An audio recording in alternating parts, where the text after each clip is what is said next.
After years of fine print contracts and getting ripped off by big wireless providers, Mint just passes on sweet savings direct to you. It allows people to get the same quality of cell service at a much smaller cost. Mint Mobile offers premium wireless for just $15 a month. If you want to get your new wireless plan for just $15 a month and get that plan shipped right to your door for free, go to www.mintmobile.com/Lewis. That's mintmobile.com/Lewis. Cut your wireless bill to $15 a month at mintmobile.com/Lewis. This could all go horribly wrong at any minute.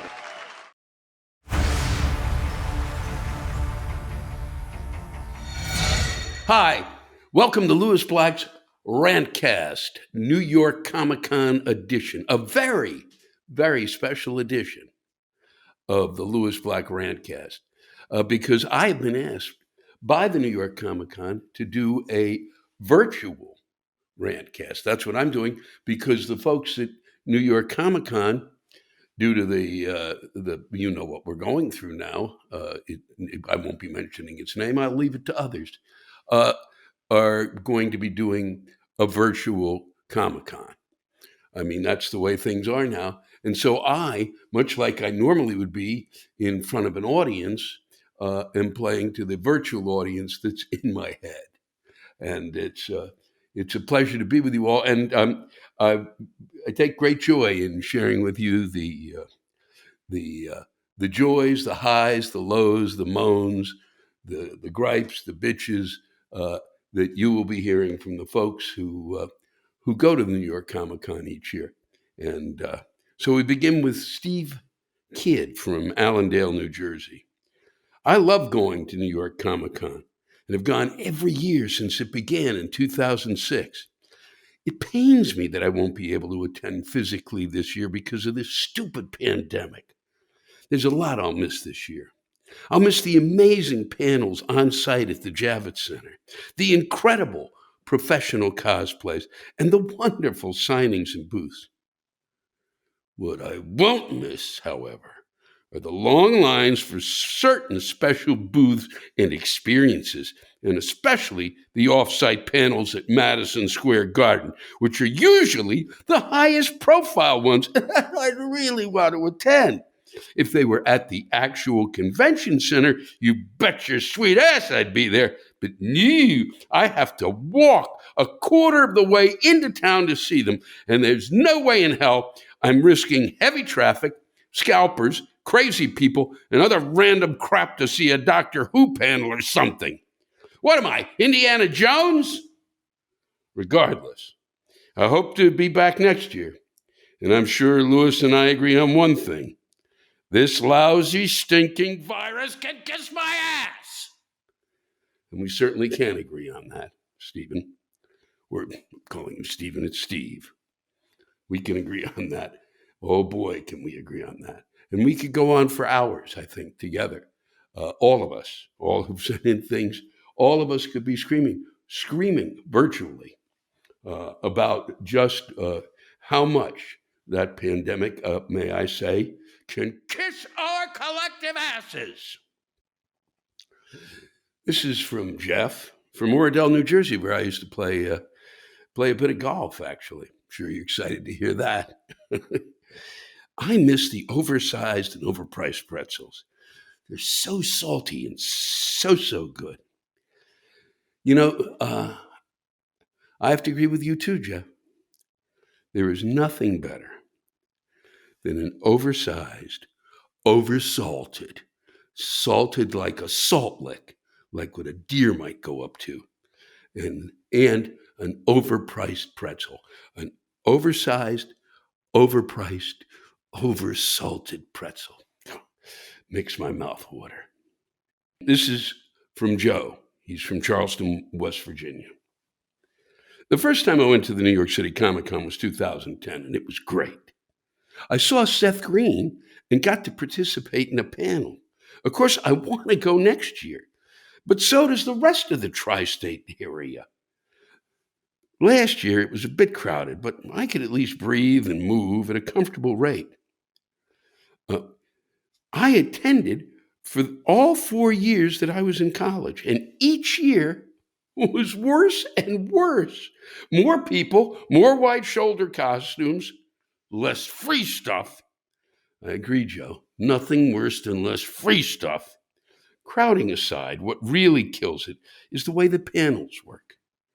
There's some really cool stuff being discussed and presented in panels. But you need to arrive an hour before the doors open, or just hide in a bathroom stall for the night so you can get a spot in line. If you want to see one panel, that's all you can do all weekend. Can't see the show floor or artist's alley, just one or maybe two panels that interest you. Bunkers. Okay, this is from Pam. She's from Brooklyn, New York. Definitely not enough Paul Rudd. I see Paul Rudd about every 6 or 7 years, and if I stumble upon him, I will let him know, Pam. Wanting to see multiple panels at the same time is annoying. It is so easy to get lost and lose the people you're with. And it's so easy to drop an obscene amount of money on things you don't need. Well, isn't that life? This is from Mariella. Brooklyn, New York. The line to get into the convention center is always long, and as much as they try to organize it, it is always unorganized, and people easily line cut. Then, if you need the bathroom, good luck, because that line is another 3-year-long wait. There's never enough bathrooms for anyone to use, and on top of it, people choose them to change in, so you're left waiting for Cinderella to finish putting on her dress as you're dying. There is one singular overcharging Starbucks everyone seems to use, and the one by the door upstairs isn't any better, huh? There has to be more caffeinated options. Otherwise, the under-caffeinated people with swords are going to retaliate. Food options are limited and never good. If you want to meet a celebrity, you have to sell an arm or a leg for a 2-second photo or a signing. But I still love that they have the option, though you lose 3 paychecks if you sign up for it. Then, on top of the long lines to get in, and for the bathroom, and for the food, there are the long panel lines with no guarantee you'll get in. Everything is left up to chance at Comic-Con. And if you aren't prepared to walk 500 miles back and forth between sweaty Deadpools and Funko-obsessed enthusiasts, do not come. Lastly, if you have a panel that's at Madison Square Garden with another one starting immediately back at the Javits Center, be prepared to run and good luck. Wear a cape while doing it for 4 days to feel cool and to make yourself feel better. All this being said, Comic-Con is genuinely so much fun and has given me fantastic memories. There's always room for improvement, but I'm not sure what else can be done in order to fix things. This is from Megan. She resides in Glen Clove, New York. Standing in line for a signing/appearance, and someone who was saving a spot for friends in front of you all of a sudden lets 4 or 5 people in. Megan, I'm already right with you, and my rage level is so off the charts. Just reading that sentence and knowing the experiences that I've had when this kind of thing has happened. And you're in a Comic-Con is like, what is it, 3 days? And so every moment counts. And 4 or 5 of these pricks wander in, go off the street. You don't even know where the hell they came from. Sure, they're there for the same reason you are. But to cut into line, nothing makes me angrier. And there's limited space for the signing. So you're now worried about getting in and how those people don't deserve a spot because they didn't wait the time that you did.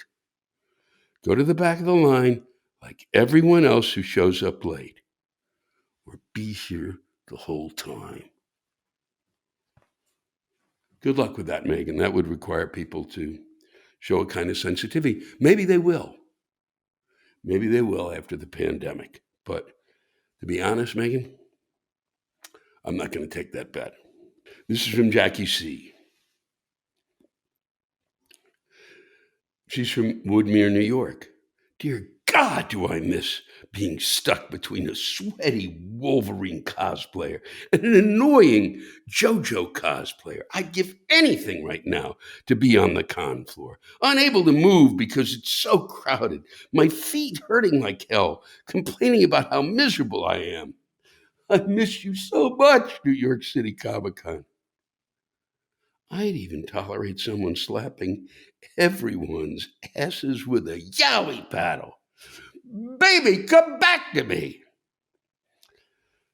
I'm not sure about that yowie paddle thing myself. I gathered from that they use it and the cosplayers use it, and I'm not sure that's really right, that type of thing. Maybe in a couple, a married couple, but even then, you really have to have a safe word when you've got a paddle. You really do. Something to think about. Yowie's a good word for it, though. You get hit in the ass, you go, yowie! Well, we're going to take a short break now as I go look for my yowie paddle. And because I've got some things that I really need to get off my chest. So I brought along a clip for you. It's from my new special, Thanks for Risking Your Life. And I do hope you enjoy it. It'll be coming on October 6th. You'll be able to find it on 146 platforms.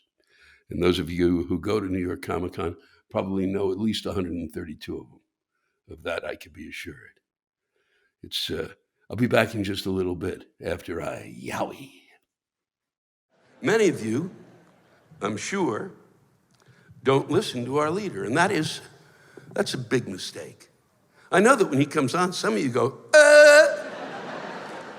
and you're missing something important, an important lesson, one that he has taught me, and it has changed my life.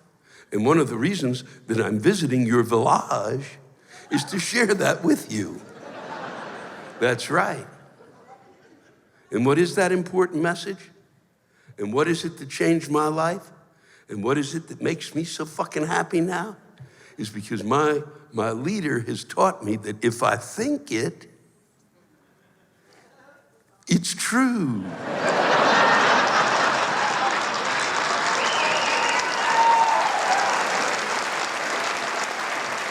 And if I say it, it's even truer. Many of you don't know this, but my breast milk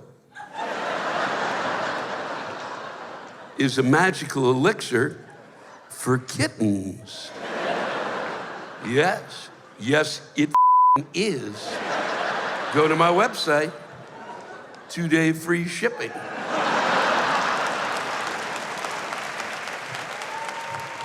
I could pull my fly down now. My would hit the back of this room.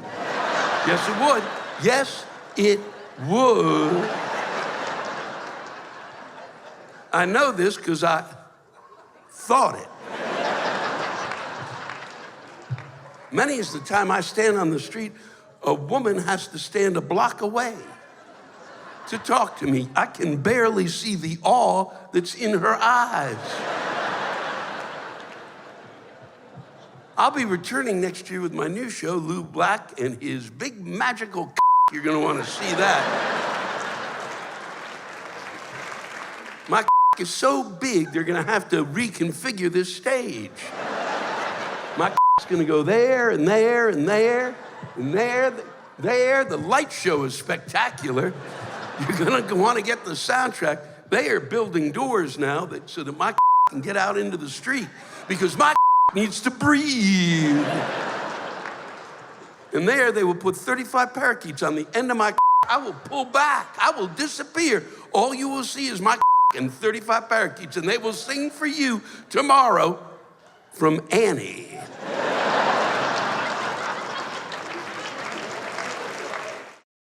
What makes you happy? And I don't mean, oh, if I just won the lottery kind of happy. I mean, is there something that interferes with your happiness or prevents you from achieving your goals? Is your mental health something you'd like to work on? I've been doing it for years with a professional therapist. That's absolutely true. I'm serious. And that's why I want to talk to you about one of my sponsors, BetterHelp. BetterHelp is an online counseling service that assesses your needs and matches you with your own licensed professional therapist. It's not a crisis line. It's not self-help. It's professional counseling in a convenient and private online environment. You log onto the website and can start communicating with someone in less than 48 hours. They pair you with a counselor that you can messenger whenever you'd like, and you will get timely and thoughtful responses. You can also schedule weekly video or phone sessions from home without having to travel. They work with licensed professionals to match you with someone that works for you.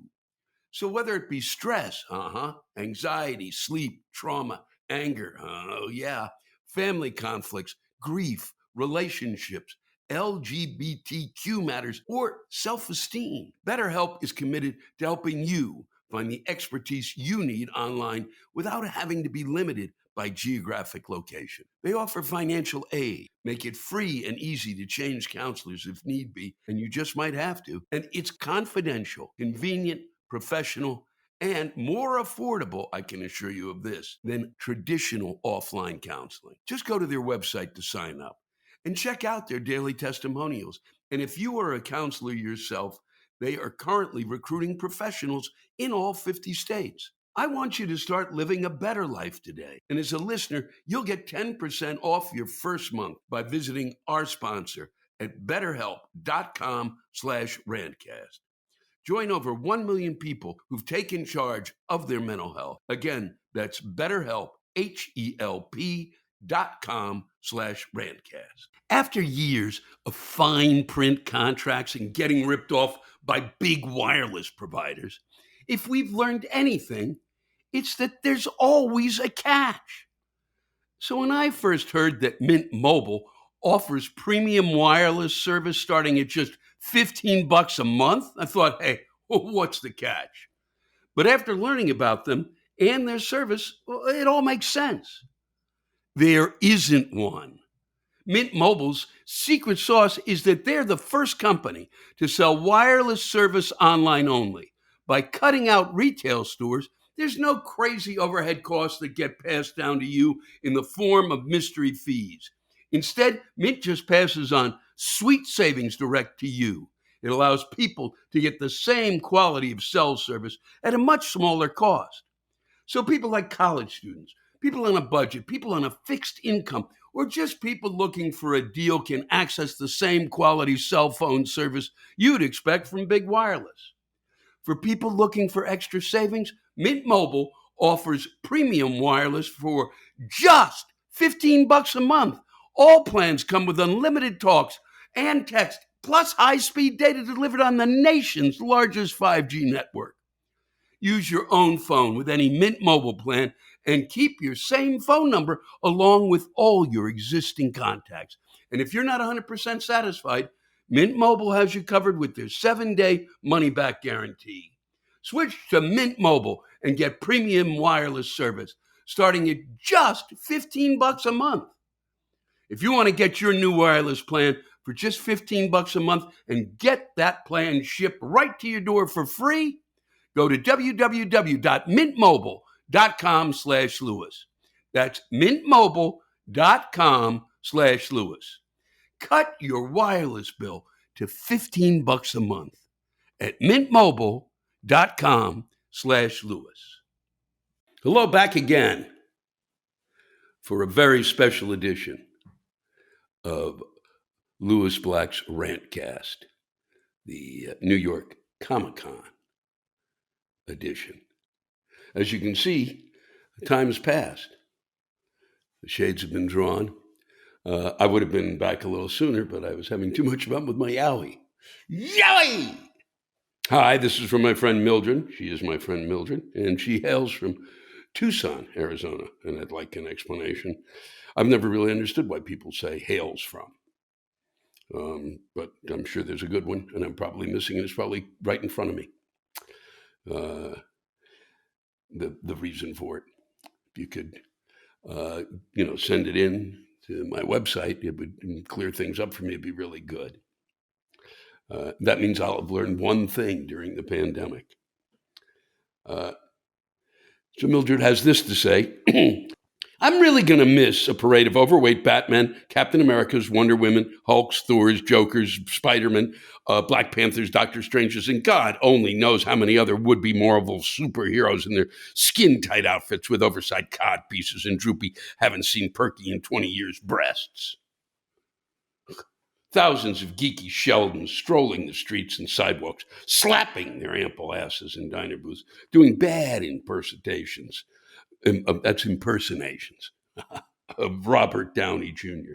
Then, when they actually walk by the real Robert Downey Jr., they don't believe it's really them. How will I live without that Game of Thrones reunion? Or the 1,007 times idiots in the food line flashed the Spock live longer and prosper hand thing at the jaded, rubber-gloved 67-year-old angry would-be retiree who got screwed by Bernie Madoff and now has to spend weekends handing out hot dogs cooked in Indian Point effluent right along with the batter-dipped three-eyed fish. This is Sarah from New Jersey, the whole state. I'm going to miss getting up at 4 a.m. to wrangle everybody to catch the 8 a.m. train just to guarantee a seat at a panel before booking it straight to the show floor and snatching up all the free stuff.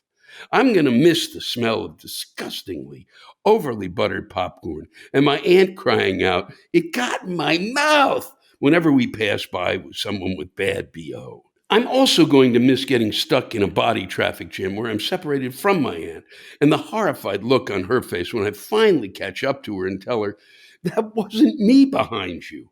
And she realized that it was someone's belly pushing her forward. In the end, I'm really going to miss having to hunt down a shaved ice truck that has both strawberry and lemon all over the convention hall and having to run around it at least 4 times before running with multiple cups plus my bags to my group before they melted. You wouldn't expect getting exercise at Comic-Con with all the line waiting, but believe me, you do. The whole day you're running on Wawa coffee, pretzels, and water before you finally get to relax at Starlight Diner with your heavy bags of merch, surrounded by likewise groups enjoying a meal. You eat a great meal and end it with a slice of beautiful cheesecake. All is good until the last train to get you home before 12 a.m. is about to arrive in 5 minutes, so you need to pack up and go. This wasn't even half of the mess that comes with going to the New York City Comic-Con, and yet I'm really going to miss it. The New York City Comic-Con is a challenge, but that's what makes it so fun. I cherish all of the good and bad from it because it's such a unique experience that I'm truly going to miss. Thank you, Sarah. And this brings us to our final ranter, Dylan from Brielle, New Jersey. You know what I miss most about events like Comic-Con? You hit up your group chat, but it turns out that none of your friends want to go with you because they have jobs or girlfriends or familial obligations that they must tend to. But there's that one guy in the group chat that you kind of know, but you also aren't really close with. He's like a friend of a friend. You know who I'm talking about. That guy wants to go with you. You don't want to seem like a jerk for not wanting to go with this human you're only somewhat acquainted with. And you also really need to take a picture with some hoss dressed up like a giant ugly doll. So you reluctantly go with this person you barely know, let alone care about.